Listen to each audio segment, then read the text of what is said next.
Beth, here are the changes we discussed earlier today. Okay, John, I'll get right to it. Thank you.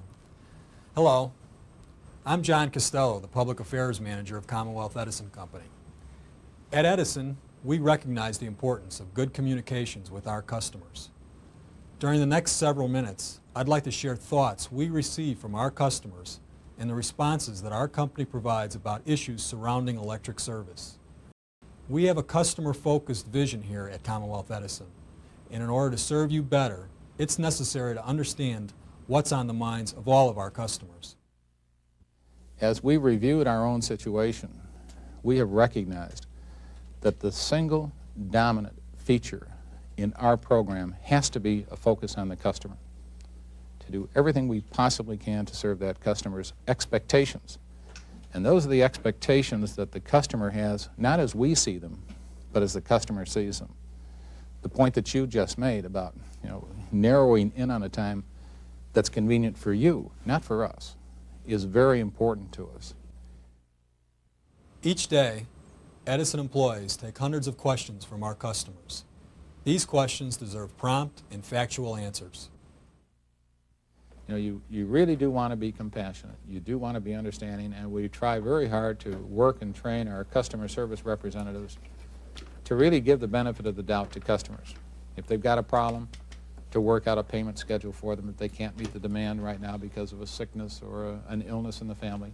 We'll try to work with the customers on that. Edison has broadened the lines of communications to include informal question and answer sessions with our customers. Questions that you can have answered by an Edison representative at your meeting location, in a community setting, or in a private home. Commonwealth Edison being a monopoly, okay, how can you justify the tremendous amount of money that you spend on advertising? There are a lot of reasons that you advertise. One of them is just safety. We're dealing with a potentially hazardous product if it's not handled correctly, and particularly kids. It's very important that they understand that this is a product that has to be respected. The second thing is we like to tell our customers how they can conserve, what they can do to use energy more efficiently. And frankly, we'd like to tell some of our customers a few of the things that we're doing, which we think are very constructive for the community and for the area that we're serving. And those messages don't get out through the form of a press release. They just don't. That's the good news side. Good news from a corporation today isn't very often printed.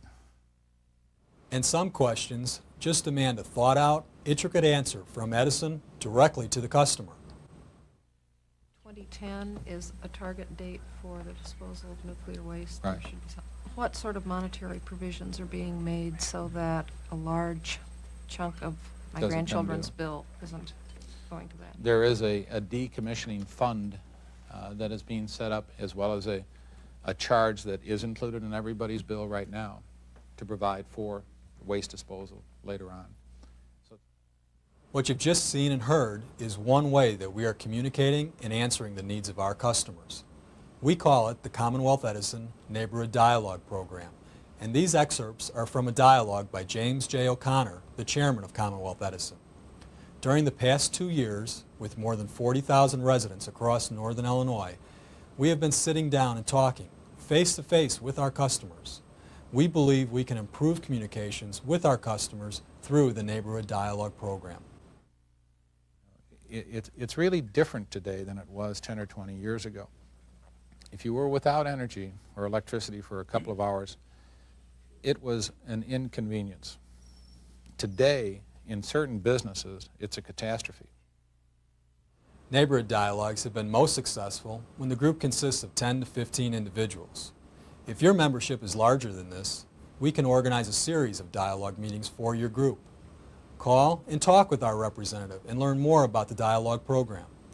We'll schedule a neighborhood dialogue any day of the week, any time of the day that's the most convenient for you. We look forward to meeting with your organization. This is an area that we think we can count on the basic infrastructure being here, among which electricity plays a very important role.